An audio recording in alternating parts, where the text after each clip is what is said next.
Sore Pak Gre dan teman-teman yang terkasih, pada kesempatan hari ini kami akan menseringkan pengalaman kami mengenai persaudaraan. Kami mengadakan sharing ini bersama anak asrama dan juga para suster muda. Anak asramanya diwakili oleh Sandra dan Tere, dan suster muda diwakili oleh Suster Indonesia. Maka dari itu, waktu dan tempat kami persilakan kepada Suster Angela sebagai narasumber. Terima kasih.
Sekalipun kita berbeda dari daerah dimanapun kita berada, tetapi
kebersamaan juga tuh.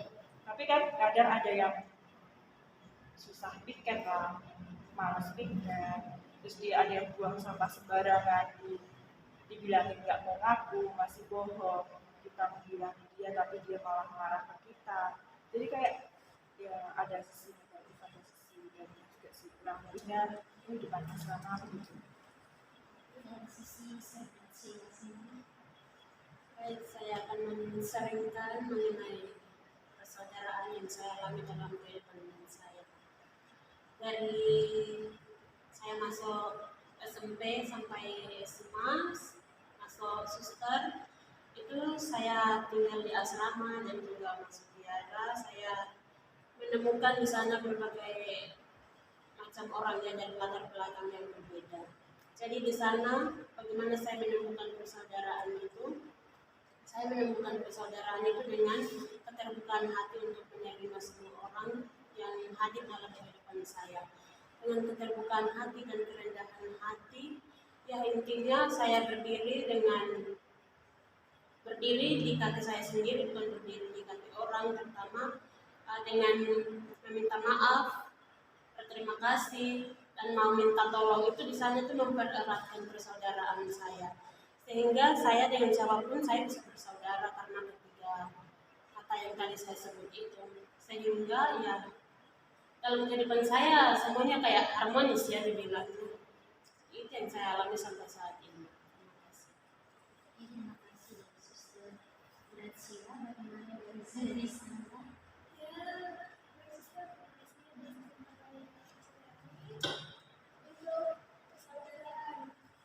Persaudaraan itu saya, kalau bagi saya itu sangat merujuk banget ya Sister.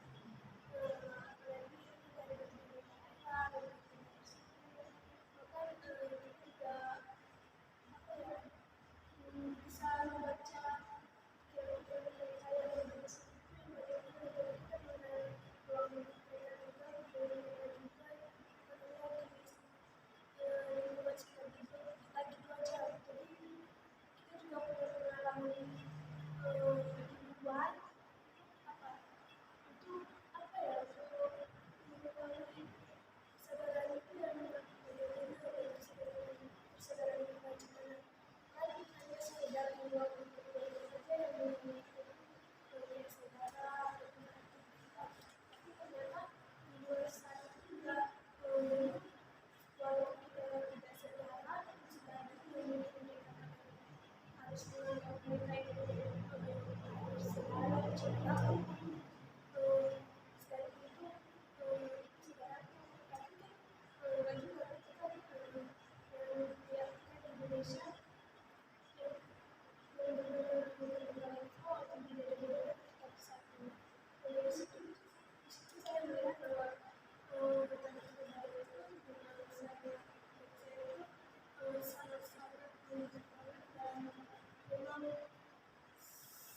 selain dari itu dan juga dari apa kayak semacam apa ya keluarga juga dan dari keluarga itu bukan ada gitu kan. Jadi kita punya saudara itu dari sekitar dari satu jadi saling pasti saling mengenal dan saya itu ya pokoknya kita bisa itu pandai-pandai mencari lebih teman atau sebenarnya yang kita anggap itu untuk bersaudara gitu kan. Jangan karena sisi dia yang buruk kita berlaku itu gak baik gitu. Jadi ya apapun yang menjadi sama dia ya tetaplah kita harus sebagai saudara seperti yang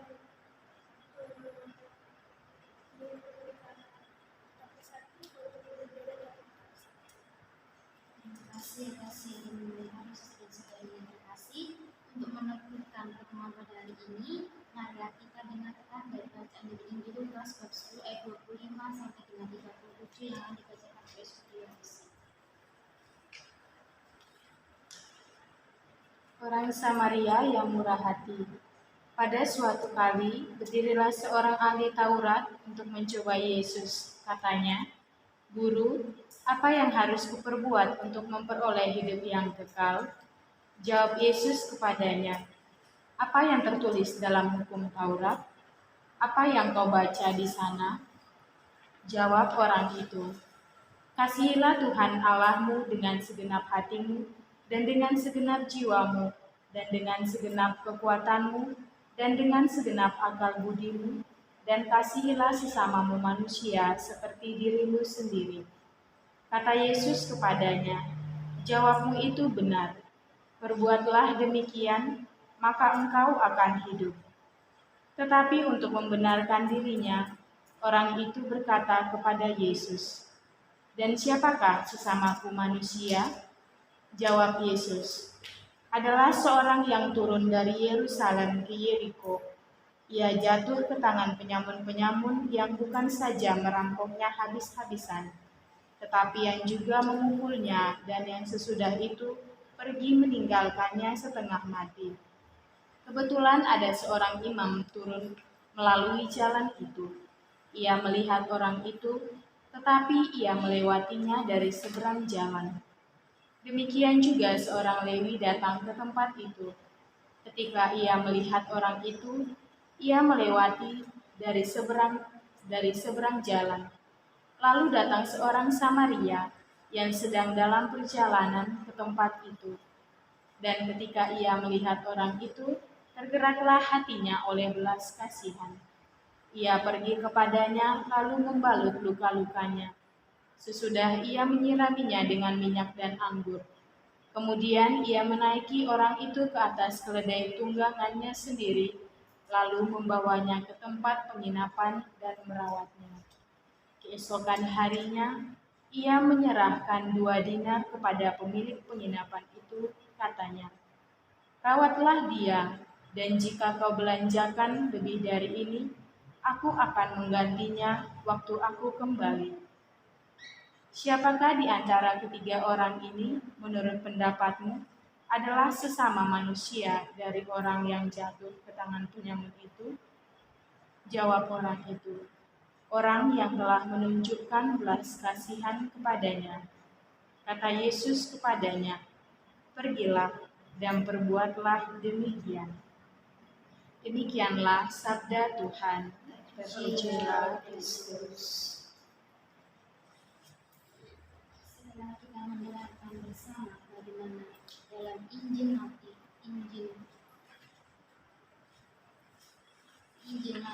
Lukas bab 25 sampai dengan 37 dan sharing dari saudari-saudariku yang terkasih pada sore hari ini, bahwasanya persaudaraan itu tidak terikat pada apapun juga dalam suku, bahasa maupun bangsa. Seperti kata-kata bahwa kita berbineka tunggal ika diikat satu sama lain dalam perbedaan, bukan menjadi satu hal yang memecahkan belahkan persaudaraan, tetapi menjadi satu kesatuan antara.